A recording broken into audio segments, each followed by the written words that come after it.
Yeah, hi. Hi. Your presentation, please.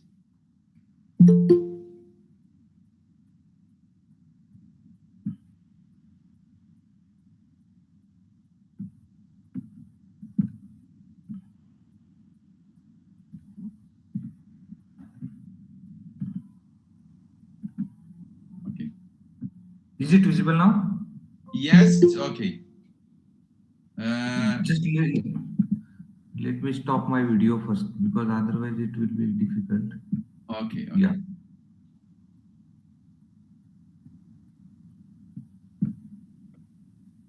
Yeah. I need to speak in two languages, Vagram. I will come you in Arabic than in English. Yeah. اخوان اعزائي ارحب بالدكتور فايجرام بانديت فروم من جامعه هيرتاج في جمهوريه الهند. محاضرته هذا اليوم ان شاء الله، والمحاضره الثانيه ان شاء الله راح تكون الاسبوع القادم بنفس التوقيت. فنتمنى لكم انه تكون المحاضره بالنسبه لكم مفيده وعلى اعلى درجه من درجات المنفعه والاهميه. We are welcome Dr. Vigram from Indian Republic, and you are welcome next week also. So Dr. Vigram should take this lecture in 2 weeks ago later, but that March is birthday, so I need to present my pleasure hobbies for Vigram for his birthday, and hope you have very long life. You can start now, please. Yeah.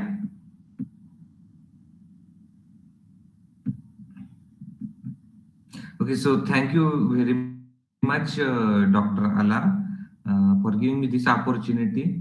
Also, I want to thank Dr. Rafa for his like a quick support and messages from WhatsApp, email.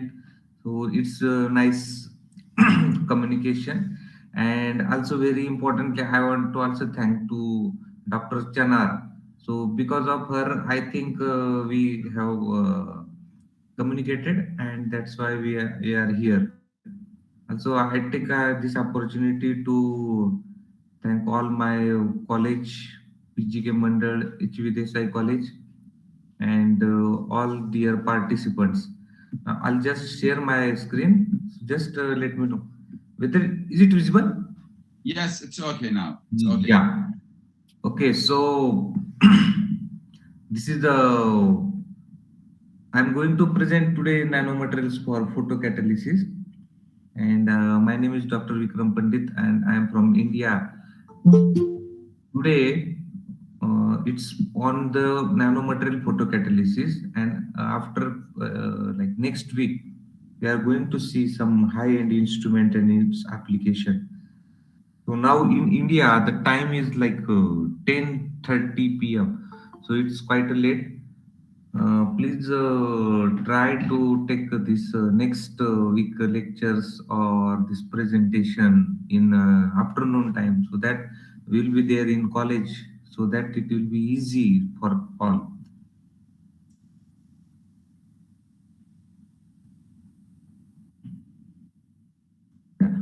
Okay, so my name is Dr. Vikram Uttam Pandit, and I'm assistant professor at Haribai Desai College, India. And today I'm going to present applications of few nanomaterials for photocatalysis. So just see, this is the world map. Here there is an India and Iraq is there. So in India, there is a Taj Mahal is there, and there are a lot of so many states are there. And I belong to this Maharashtra here, which is present at the heart of the India. In Maharashtra, if you visit sometime, in Maharashtra there is a Pune city, and in Pune, this very historical place Shaniwar Wada is there. Okay, so if anybody came to India, will definitely visit to this place, and this is like a historical here.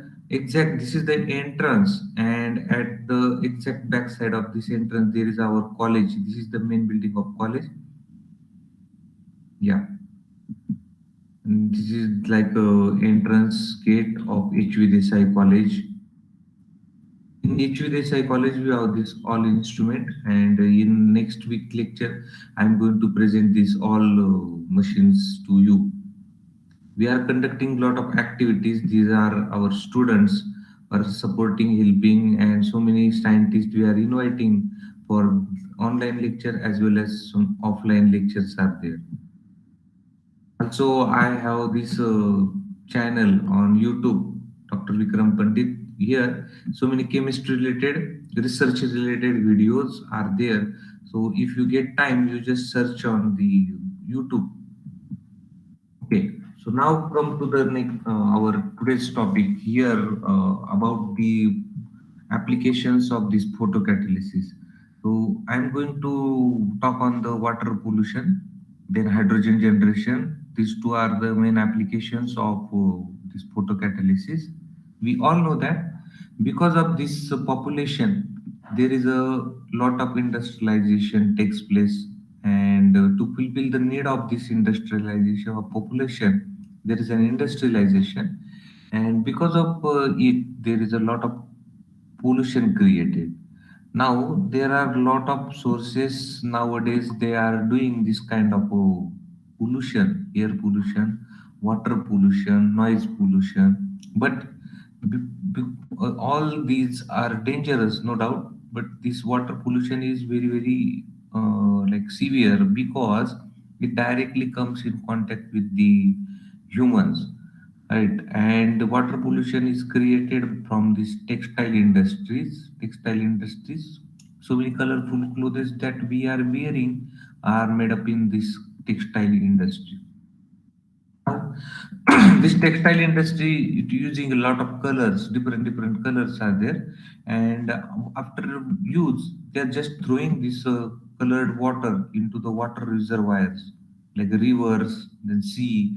They're just throwing it.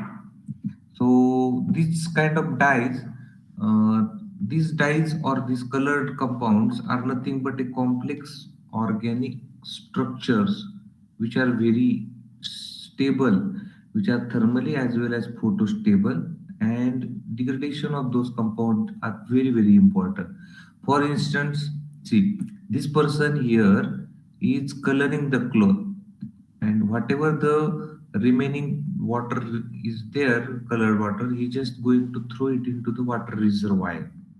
Right? Once it goes into the water reservoir, what happens? No, the fishes they are taking this kind of organic compound, and their fish they are getting a few diseases like cancer. Okay, and like at early stage of this COVID-19, people they are thinking that it might be this COVID. It came from the water. Then when the fish person is eating, that it goes into the human body. So that's why it is very important to just nullify or purify this kind of a dye. It's not like there is only synthetic dyes. There are natural dyes are also possible. Natural dyes are also available. So one has to use this kind of dyes so as to get rid of lot of pollution. Now, from like last 200 years, people they are using this colored water for coloration, and they are having physical, chemical, and biological methods to get rid of this kind of pollution. But all these machineries or all these processes they required a very special type of reactors, as well as all those reactors are very, very expensive. So that's why there should be a new way should be there to treat this type of water. Again, the main villain over here is these pipes. Okay, once these industries they are doing their work, these pipes they goes kilometers in the river, and they are causing a pollution. So we have to do something on this pipe. So let us we had this plan, and our student they made such a type of industry which shows that let us consider we have this HVDSI textile industry over here, and whatever the product we are getting, we are storing it here. After storage, whatever the waste is there, it collected in this black, and through this black tank, this type of pipe, it will do a throwing, or it will do the job that it waste is directly transferred to the river. Now this pipe, red color pipe, is nothing but this pipe which goes into kilometers into the river. So this is very dangerous. So what we one should do, we have to do some kind of work over this pipe. So there is a photocatalysis comes in picture. Photocatalysis is the process by using light. We are doing a catalytic reactions. For example, when any semiconductor material is there, and when sunlight is falls here, holes and electron get separated, and there is redox reaction, like oxidation and reduction reaction takes place, that is responsible for the photocatalysis. So same phenomenon, we thought that we can use this, and we have number of applications by using this photocatalysis. Now hydrogen, we are producing hydrogen by using this type of process. Why one has to produce the hydrogen? So hydrogen can be generated from H2S gas. H2S gas is very dangerous, and it causes a different diseases in human being. So here in our lab we have this kind of setup. Here there is a photoreactor and light source is there. Whatever the gas is created or generated over here, it is going into this reactor, and because of the photocatalyst, that is semiconductor material, and in presence of light, we are doing this kind of a reaction. That reaction is known as a photocatalysis, and we are degrading this H2S to hydrogen and sulfur. Why we have to produce hydrogen? Because hydrogen is the need of a future, because all these non-renewable energy sources, they are going to be vanished in due course of time, so that hydrogen will be having a control or all over the industries. In India nowadays, few cars they are working on this hydrogen, but still hydrogen storage is the very big challenge. Now the students, teachers, professors, those who are listening this lecture, they are having a great opportunity. If they can store this hydrogen, no, they might get the next Nobel Prize in this physics, chemistry, or in catalysis. So this is very great opportunity. So just they can switch, or they can try to work on the hydrogen storage. For today's lecture, I am going to show you the synthesis of two type of nanomaterial. First is tin oxide nanomaterial. So my project student, they did this type of reaction by using this hydrothermal Teflon line autoclave. Here, starting compound, when they mix together and in presence of some ethylene glycol, they have did this kind of synthesis, and tin oxide is produced. This synthesis is been checked by using the XRD, then it's same, and DRS type of technologies. So all these results, they are matches with the earlier reports. Now, once we have synthesis SNO2, SNO2 is not new, but we added a organic semiconductor pentasene quinone in 3 different ratios, and we just again characterize it by using different characterization method. So one can see this is the pentasene quinone sheets, and over the surface of this sheet, SNO2 particles are there. And as I told you that we are going to purify the water, so we prepared few dyes over here. This methylene blue dye of 5 ppm, when it placed in presence of this type of lamp, it start degrading this methylene blue colored solution, and we are getting a lot of degradable or very less harmful products. This color change, it indicates that there is a degradation, and this mass spectrum of these compounds are also showing there is a degradation. Now, if we have a UV visible spectrophotometer, we can take this kind of UV visible graph by using SNO2, then the different catalyst. And as the TiO2 is this SNO2 or pentasynclinone, they are having a 0.058% of ratio. That time, a very good rate of this dye degradation found. Now, if you are having a in your campus of university or colleges, if you are having a plenty of sunlight, then sunlight is like free of cost. In my students, Ganesh, Omkar, Ragini, they did this kind of reactor setup on the rooftop of this building. On the top of this building, they have these three magnetic stirrer, and on these three magnetic stirrer, they are having a this kind of a solution. Now the process, I will show you the process, similar process here we have to use. After the interval of 10 minutes, you have to take the reading and you will get this kind of beautiful graph. Even if you don't have this kind of UV visible spectrophotometer, then at your college level, you can do such type of reaction by using a simple apparatus, that is magnetic stirrer, then conical flask, and UV visible colorimeter. First of all, you have to prepare a ppm solution. So the ppm parts per million solution, it can be created or it can be prepared.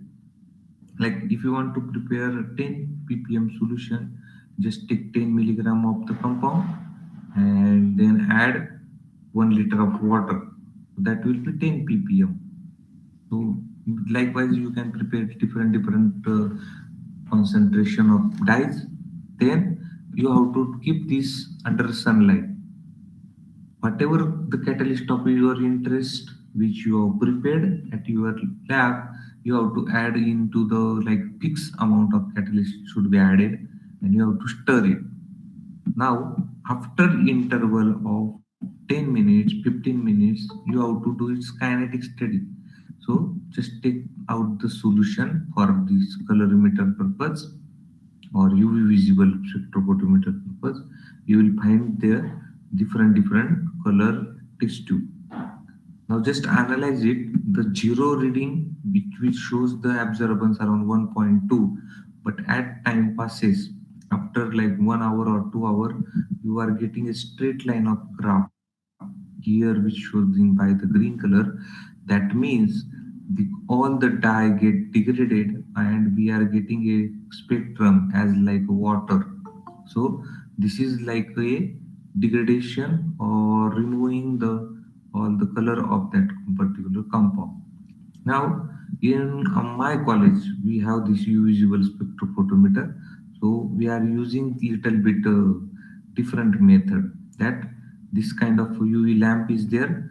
Obviously, this all assembly is in wooden jacket, so that this UV visible radiation they will not produce any harm to anyone who is working in that lab. And here we are placing a dye solution, and again we have to take this dye outside from 1 ml into the different test tube. And after this interval, you have to take the UV visible spectrum. Before that, sometimes when there is a catalyst is there, no, that catalyst is stuck here, so we have to centrifuge it.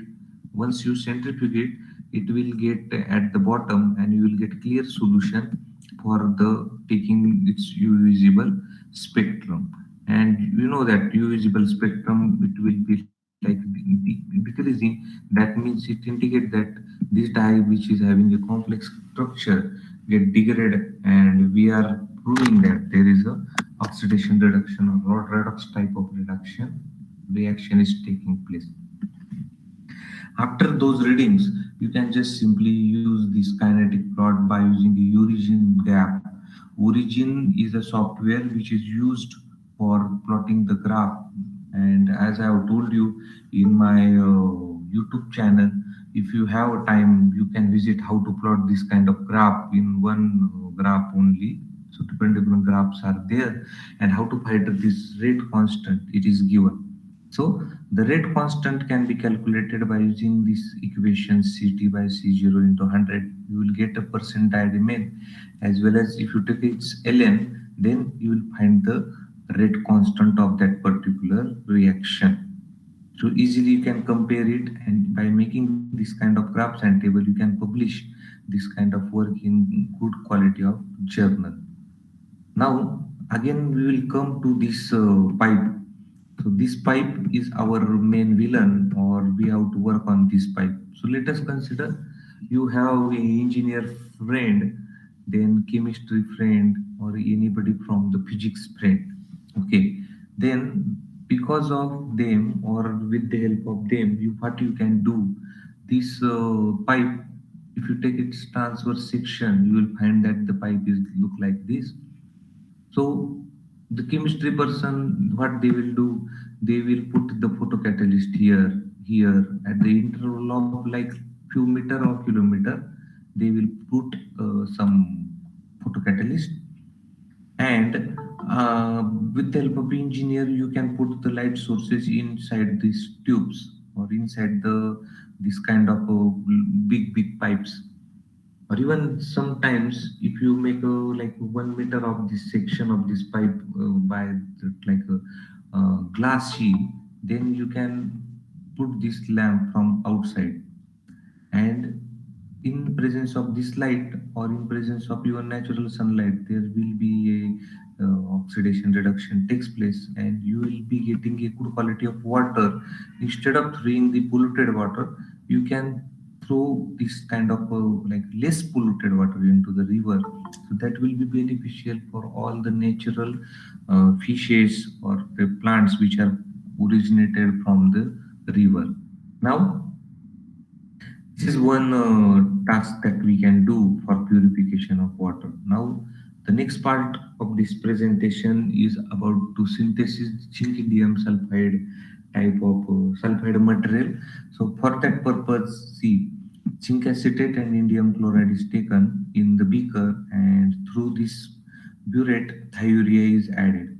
So once it get dissolved by using magnetic stirrer, you have to transfer it again into the this kind of autoclave or hydrothermal reactor. If you put it at the oven at particular temperature, what you will find a yellow color precipitate, and if you dry and wash it, you will get it characterized by using different method. So you will get a XRD graph of these peaks. Those are like matches with the earlier report.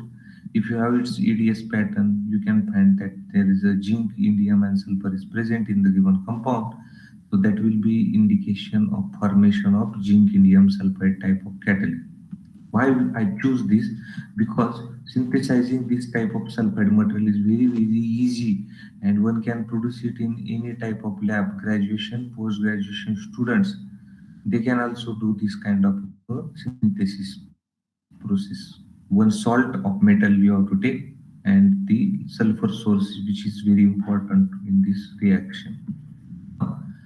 Just thought that if after taking its same images, we found that this kind of marigold like flower we are getting in the APCM images. So this kind of production or formation mechanism we proposed.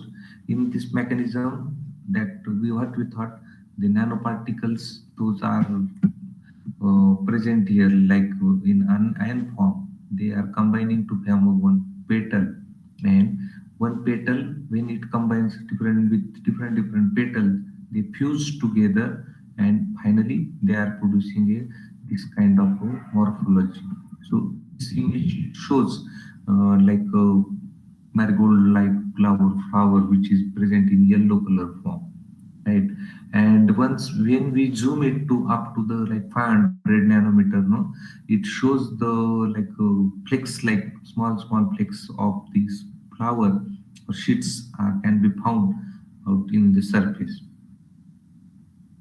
When we took its EDS, EDAX, same EDAX, that time zinc, indium, and sulfur is found, that indicates that there is a formation of zinc indium sulfide. For the confirmation of the morphology and particle size, we did the TM analysis, transmission electron microscopy, that also shows the like peaks or these petals of the flower, which indicates the formation of again marigold-like flower. And this T spacing of 0.416, it matches with the this kind of a zinc indium sulfide type of flower. Now, after all the synthesis, what we did, we again developed a good quality of water splitting setup. Now, initially, I showed you the one setup which is responsible for producing hydrogen from H2S gas, hydrogen disulfide gas. Now, water which is available in like large quantity all over the world. So one can take this water. Now, this setup is divided into three different parts. First is light source, then photoreactor, and last is the idiometer tube.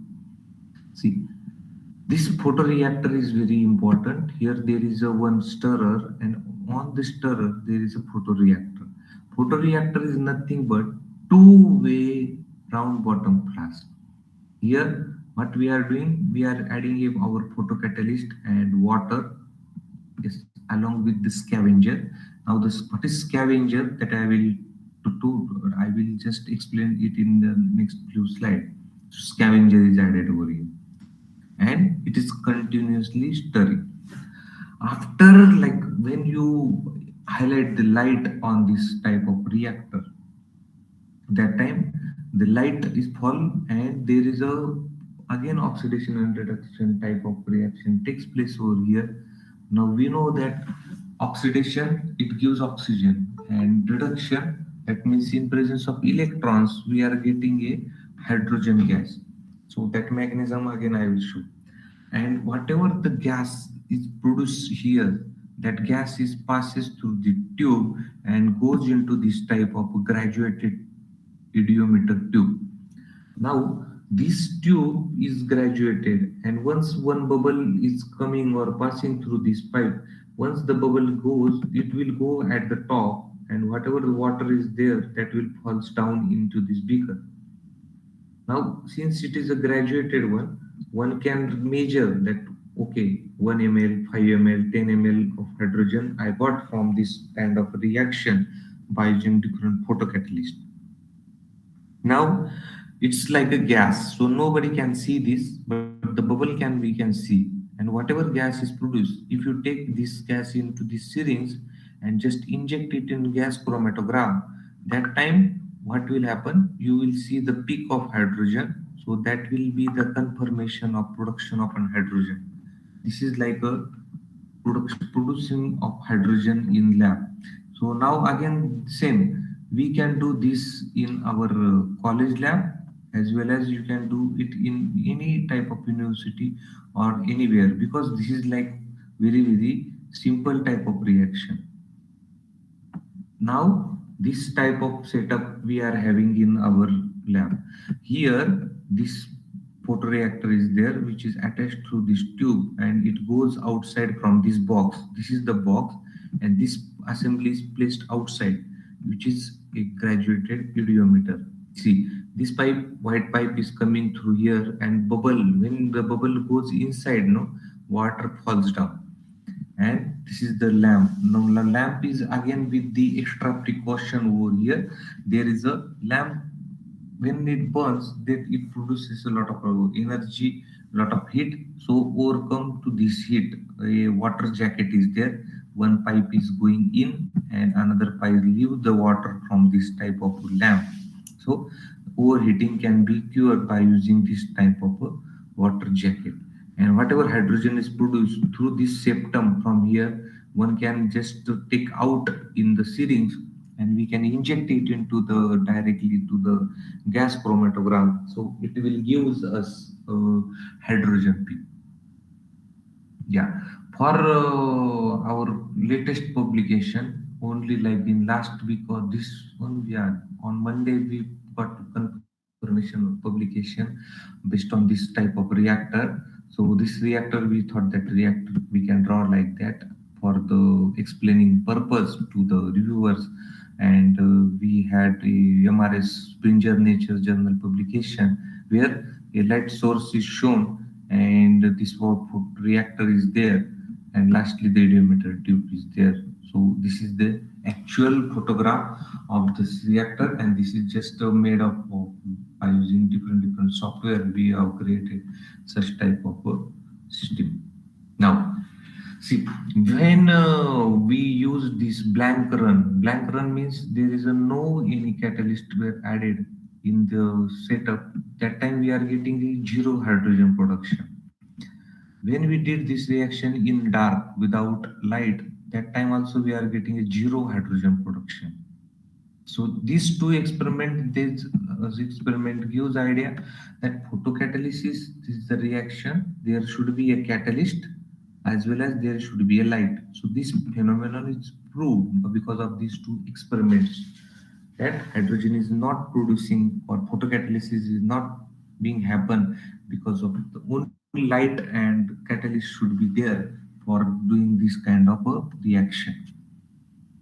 When we are adding this zinc indium sulfide nanoparticles only, that time we are getting only like 500 micromole of hydrogen per hour per gram, like after 3 hours, 4 hours. Okay, and this is very less quantity. But when we are adding a different scavengers or sacrificial reagent, for example, we added methanol, then sodium sulfate and sodium sulfide and benzyl alcohol.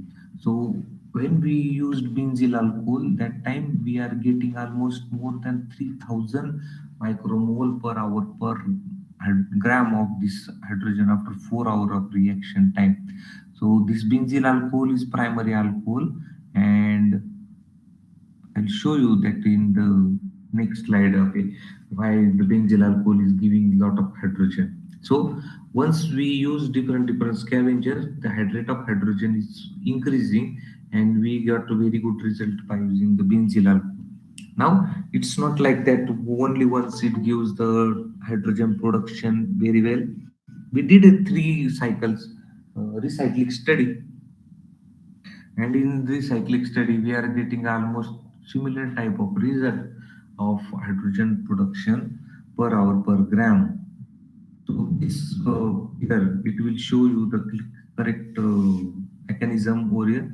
In presence of the sun, it produces holes and electrons over here. See, now this benzyl alcohol is primary alcohol, and in presence of these holes are positively charged, so they are oxidizing to this primary alcohol to the benzaldehyde. Now the benzaldehyde, it gets settled into this water, and holes are being sacrificed. So that's why this reagent benzyl alcohol is known as a scavenger or sacrificial reagent. Over this benzyl alcohol just eat up this all hydrogen over here. So that's why there is no oxidation takes place for this hydrogen. Only the this scavenger get oxidized to aldehyde, and whatever electrons are there, they are producing they are coming in contact with H plus ion of hydrogen. And because you know that electrons, addition of electron is nothing but reduction, and they are producing the good quantity of hydrogen. Again, the main use of this scavenger is that the holes and electron, they are not recombining. That means electrons are available as we needed more and more quantity, that will give us the hydrogen. So again, in one figure we have showed the zinc indium sulfide growth mechanism or formation mechanism, then all the water splitting type of setup, which is divided into 3 parts. Then the mechanism of this photocatalysis by using the scavenger benzyl alcohol. This type of mechanism is being reported so many times, and this reaction of conversion of this benzaldehyde production by using this photocatalysis reaction is also been proved by so many people. And the recycling study, it gives the clear-cut idea that this kind of zinc indium sulfides are very stable and can be used for the production of hydrogen by using the photocatalytic reactions. So based on this result, what we did, we have this pentacene quinone first. So pentacene quinone, it will be active for the production of hydrogen as well as for the degradation of dyes. And like in the PhD time of few students, what they are doing, they are making composite with this organic catalyst, and they that we are published with the help of TiO2 in good quality of journals JMC. And recently, like see, in the same month, last 17th of October, like only 15 days before, we have published this photocatalytic hydrogen production reactor system in MRS Communication, a journal by the Springer Nature, and it tells us about the whatever the hydrogen produced during this kind of a reaction, and how to build this type of reactor at any type of graduation or post graduation lab. So this type of setup. This is the college again. These are the project students. They are working in the sunlight, and this various dyes are there. So it's like a free of source light. Sunlight is free and plenty. It is available in the like in summer. It will be like a very good season for doing this type of photocatalytic reaction. Instead of dyes, you can take any type of dirty water or polluted water, and you can do this kind of reactions in the presence of sunlight. Okay, thank you very much for kindly listening. Now, if you have any question, you can ask me. I'll be happy to answer all the questions. Okay, thank you very much, Dr. Vaidram. Now we can open the question time for everybody. Have a question or yeah, okay. اخوان اللي عنده اي سؤال يتفضل رجاء. دكتور فايجرام كمل محاضرته، فاذا عندنا اي سؤال اذا يعجبكم توجهون السؤال مباشره له، او اذا يعجبكم تكتبوا لي اياه وانا اوجه له اياه.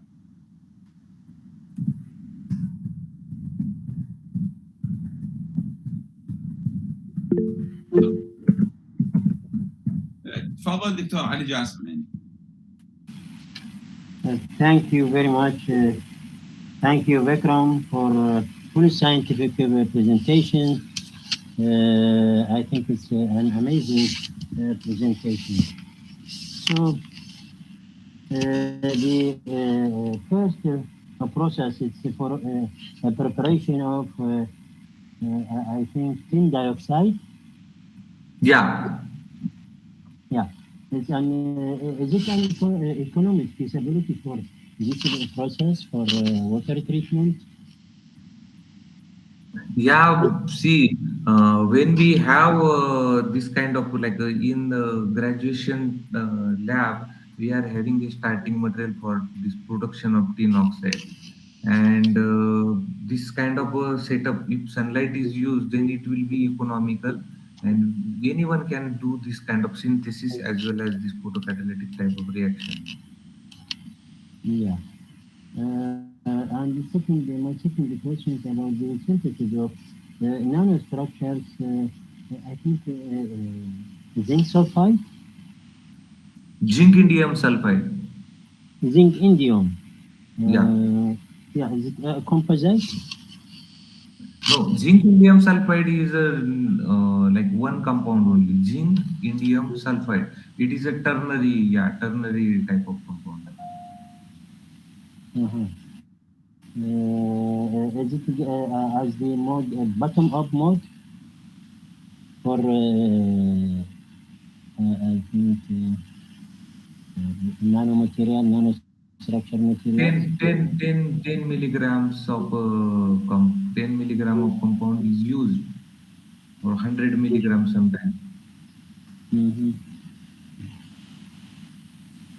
Yeah. Thank you very much. Thank you.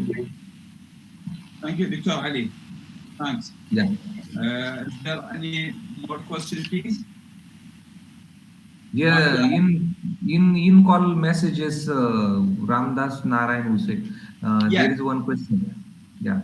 How much amount of scavenger added into water splitting reaction? So now there is a Professor C. N. Rao. He is very famous in India, very big scientist. So he had one publication, and he have given in one publication the actual amount of how much benzyl alcohol is added. So in my reaction, I have added like 7 ml of benzyl alcohol, because we took like 100 ml of water. So all these three scavengers, I have those that paper. So I have my email address given here. So if you say, sir, if you have time, just give me a mail. I will send you that paper. Thank you. There are questions from Hawa Rahim. How can I know the How can I know the crystallinity of compound from the XRD analysis? Yeah, see, once we once we have a XRD spectrum, now again I will recommend you to go to the YouTube channel, and there is a one video how to plot the graph. Okay, and in that, if you see that peaks are there, and if your peaks are there in broad nature, that means your compound is crystalline and it is with very small nanometer size. So that can be found out by using Scherer's equation. By finding the FWHM, you can get the crystallinity of any type of compound. any question؟ any more question please؟ إذا أخوان إذا أي سؤال أكو بعد عندنا. My email is given here. Yeah, okay. دكتور علي تفضل. Yeah. Yeah, please, about Scherer formula, is it sufficient to compute or estimate maybe? No. Scherer formula, it will just give us the average particle size. Scherer formula, it will give the average particle size, right? You better way if TEM analysis is available, no, then that will be like best. So you just compare TM and XRD, you will get the exact crystallinity size. Yeah. Thank you. Okay. Any more question؟ وانا اذا اكو اي سؤال اذا يعجبكم اكتبوه على المسج او توجهوه مباشرة. Okay, there are new question. Why they use standard oxide, not other nanomaterial? See, just now I have told you, here in my graduation lab, we have this kind of chemicals available. So I don't have to buy new type of chemicals. So the stannic chloride, because of availability of all the material, we just use it once. Now we already produce different like more than 20 type of nanomaterials we have in our lab. So one can use any semiconductor material which is having a band gap less than 4 nanometers. So the band gap can be found out by using a UV spectrum, right? And we can do this by using any type of different methods. Okay. Yeah. Thanks. This is my WhatsApp number. If anybody want to send something, share something, they can talk. Okay, could you write your email, please? Because there are some audience need your email now. I've already given my email, but again, I'm sending my email address over here. Yeah, I can send your email for our. Yeah, no problem. But just now I have sent here. Okay. Hawara Rahim, Allah, Dr. Allah. I don't know. Hawara Rahim, he, she, I think something is written in Arabic language, so I am Yes. unable to read. Yeah. She asked you to write your email. Just. Yeah. Yeah. Now I have seen it. Yeah. Yeah. Okay. Thanks. اخوان اكو بعد عندنا سؤال؟ اوكي.